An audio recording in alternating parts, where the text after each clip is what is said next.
Bismillah.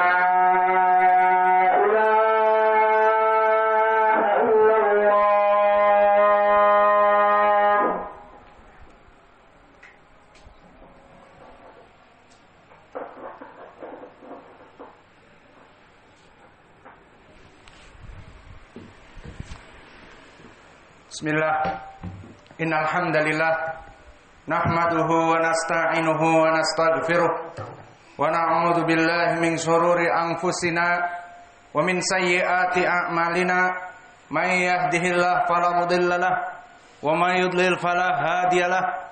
Wa ashhadu an la ilaha illallah wahdahu la syarikalah wa ashhadu anna Muhammadan abduhu wa rasuluh. Amma ba'du. Ya ayyuhalladzina amanu taqullaha haqqa tuqatih wa la tamutunna illa wa antum muslimun. Ya ayyuhan nasu taqu rabbakumul ladzi khalaqakum min nafsin wahidah wa khalaqa minha zawjaha wa batha minhuma rijalan katsiran wa nisaa wattaqullaha alladzi tasaaluna bihi wal arham innallaha kana 'alaikum raqiba. Ya ayyuhalladzina amanu taqullaha wa qulu qawlan sadida yuslih lakum a'malakum wa yaghfir lakum dhunubakum wa may yuti'illaha wa rasulahu faqad faza fawzan 'azima. Amma ba'du, fa inna asdaqal hadithi kitabullah wa khairal huda hadi Muhammadin sallallahu alaihi wa ala alihi wasallam wa syarrul umur muhdatsatuha fa inna kulla muhdatsatin bid'ah wa kulla bid'atin dhalalah wa kulla dhalalatin finnar. Iyadan billahi minan nar. Naam ya ikhwani wa akhwati fillah, jamaah Masjid Muqbil Al-Wadi'i di Darmasraya, ketahuilah bahwa Allah Jalla wa Ala telah memerintahkan kepada kita bagi orang-orang yang berilmu untuk berdakwah di jalannya. Maka Allah berfirman di dalam ayat Al-Quran, Ud'u ila sabili rabbika bil hikmah wal mau'idah al hasanah wajadilhum billati hiya ahsan. Yang maknanya, maka serulah kepada jalan Allah dengan al-hikmah. Dan makna hikmah adalah al-ilmu. Maka dari rules, dari undang-undang yang dijadikan di dalam dakwah, yang pertama adalah bagi mereka orang-orang yang mempunyai ilmu. Ud'u ila sabili rabbika bil hikmah. Dan di dalam ayat yang lain Allah berfirman, qul hadhihi sabili ad'u ilallah ala basirah ana wa man ittaba'ani. Maka katakanlah wahai Muhammad, ini adalah jalanku. Aku menyeru kepada Allah di atas ilmu. Untuk siapa? Aku dan para pengikut-pengikutku. Maka kaum muslimin yang akan melaksanakan dakwah, maka dia harus mengikuti rules, undang-undang ataupun konstitusi yang diperintah oleh Allah Jalla wa Ala. Yang pertama adalah harus dengan ilmu. Maka begitupun khitab dari hadis yang diriwayatkan oleh Imam Al-Bukhari dari Abdullah bin Amr bin Al-As, qala Rasulullah sallallahu alaihi wa ala alihi wasallam, ballighu anni walau ayah. Sampaikanlah kepada kaum muslimin meskipun satu ayat, maknanya meskipun dia mempunyai ilmu yang hanya satu ayat. Syahidnya, berdakwah adalah perkara tauqifiyah, yang mana ibadah ini tidak bisa dilakukan sembarangan oleh seluruh manusia kecuali bagi mereka yang terpenuhi surut dan konstitusi yang Allah jadikan di dalam permasalahan ibadah dakwah ini. Maka selain dari dakwah itu harus tauqifiyah, kita harus tidak lancung dalam melaksanakan dakwah kecuali dengan perkara-perkara yang dibuat konstitusi dan undang-undangnya oleh Allah Jalla wa Ala.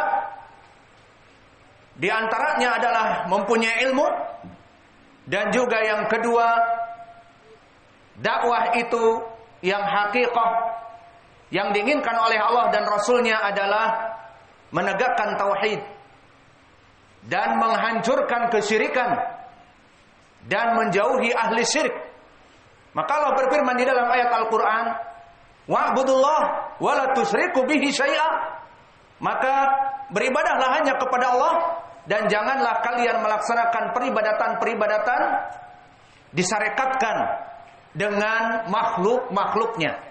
Baik dia para malaikat, baik dia para nabi yang mursal diutus, ataupun para aulia as-salihin, maka ibadah straight to Allah. He is the one and only. Maka ibadah itu hanya diberikan kepada Allah saja. Tidak ada tandingan, nothing compares to Allah. Tidak ada tandingan bagi Allah untuk disembah dengan selainnya. Maka oleh sebab itu, dakwah seluruh para nabi hanya mengajak kepada tauhid dan menghancurkan kesyirikan. Seperti Allah berfirman, walaqad ba'atsna fi kulli ummatin rasulan an ya'budullah wajtanibut taghut. Maka telah kami utus rasul-rasul pada seluruh, anytime, anywhere, pada setiap waktu, pada setiap kurun, kepada siapapun dari manusia, yang semuanya mengatakan agar menyembah Allah dan meninggalkan sesembahan kepada para taghut. Maka inilah asas pertama dari dakwah atau tauhidiyah, ataupun asas kedua setelah ilmu, maka mengajak kepada tauhid dan menghancurkan kesyirikan dan menjauhi ahli syirik. Dan dari dakwah atau tauhidiyah yang ketiga adalah dai ilallah, yang setelah mempunyai ilmu dan juga berdakwah kepada tauhid, maka yang ketiga dari rules, dari undang-undang yang harus dipenuhi bagi para dai ilallah adalah menghidupkan sunnah dan mematikan kebid'ahan dan menjauhi ahlil bid'ah. Dan ini sebagai realisasi dari syahadat anna Muhammadan Rasulullah, seperti tadi dakwah tauhid dan menghancurkan kebid'ahan dan menjauhi ahlil bid'ah, sebagai realisasi dari syahadah la ilaha illallah. Maka seorang muslim yang bersyahadat la ilaha illallah dan bersyahadat wa anna Muhammadan Rasulullah, di dalam dakwahnya harus terpenuhi perkara-perkara yang kami sebutkan tadi. Maka perkara yang ketiga, dia itu harus menghidupkan sunnah semampunya, dan di sisi lain mematikan kebid'ahan semampunya, dan menjadikan orang-orang ahlul bid'ah bukan menjadi teman duduk dan bukan menjadi teman untuk meminta saran dan opini ataupun fatwa, karena mereka kelompok ahlul bid'ah harus dijauhi di dalam syariat. Maka dari pendalilan yang ketiga banyak sekali di dalam hadis-hadis, di mana di dalam Al-Qur'an pun Allah berfirman, "Wa ma atakumur rasul fakhudhu wa ma nahakum anhu fantahu." Maka dakwah seorang dai ahli sunnah, apa-apa yang diperintah oleh Allah, baik yang wajib ataupun yang mandub wal mustahab wan nawafil, maka berusaha untuk menghidupkan sunnah-sunnahnya. Wa ma nahakum anhu fantahu, dan apa-apa yang dilarang, baik dilarang secara tahrim ataupun dilarang secara makruh, maka agar ditinggalkan semampunya atau ditinggalkannya. Maka inilah dari realita seorang dai yang berdakwah mengikuti rules dan berkomitmen dengan konstitusi yang Allah dan Rasulnya jadikan. Berdakwah itu harus menghidupkan sunnah dan menghancurkan kebid'ahan dan menjauhi kelompok ahlul bid'ah dan keras kepada mereka. Maka dari pendalilan di dalam hadis yang banyak juga diriwayatkan oleh Imam Muslim dari Jabir bin Abdullah, wa khairul huda hadi Muhammadin sallallahu alaihi wa ala alihi wasallam, wa syarrul umur muhdatsatuha fa inna kulla muhdatsatin bid'ah wa kulla bid'atin dhalalah. Di riwayat An-Nasa'i wa kullu dhalalatin finnar. Maka di dalam hadis ini disebutkan dari perintah menghidupkan sunnah dan juga perintah untuk menjauhi kebid'ahan dan ahlul bid'ah.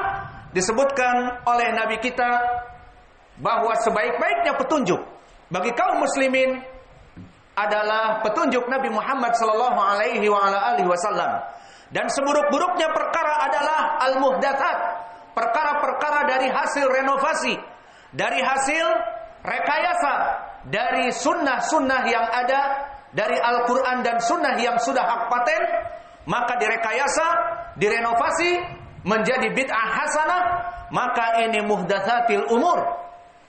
Maka disebutkan bahwa setiap kebid'ahan muhdatsatil umur adalah dhalalah, wa kullu bid'atin dhalalah. Maka tidak ada yang namanya bid'ah hasanah, kullu bid'ah dhalalah. Dan disebutkan di riwayat An-Nasa'i wa kullu dhalalatin finnar. Segala kesesatan yang bid'ah tadi bermuara di api neraka.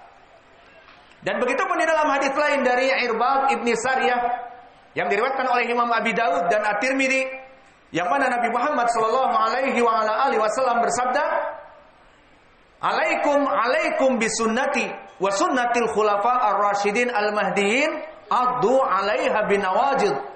Wa iyyakum wa muhdatsatil umur, fa inna kulla muhdatsatin bid'ah, wa kulla bid'atin dhalalah, wa kulla dhalalatin finnar." Yang maknanya dari Irbad ibn Sariyah, yang hadis ini hadis yang hasan li ghairi, diriwayatkan Abu Daud dan Tirmidzi dan yang lainnya dari jalan Hujr ibn Hujr, dan dia majhulul hal, dan juga dari Abdurrahman As-Sulami yang mana dia juga majhul. Maka keduanya bisa naik kepada derajat hasan li ghairi. Berkata Rasulullah sallallahu alaihi wasallam, "Alaikum bisunnati." Wajib bagi kalian untuk menghidupkan sunnah-sunnahku. Ini perintah untuk menghidupkan sunnah semampunya. Dan sunnahnya para khulafa ar-rasyidin al-mahdiyyin.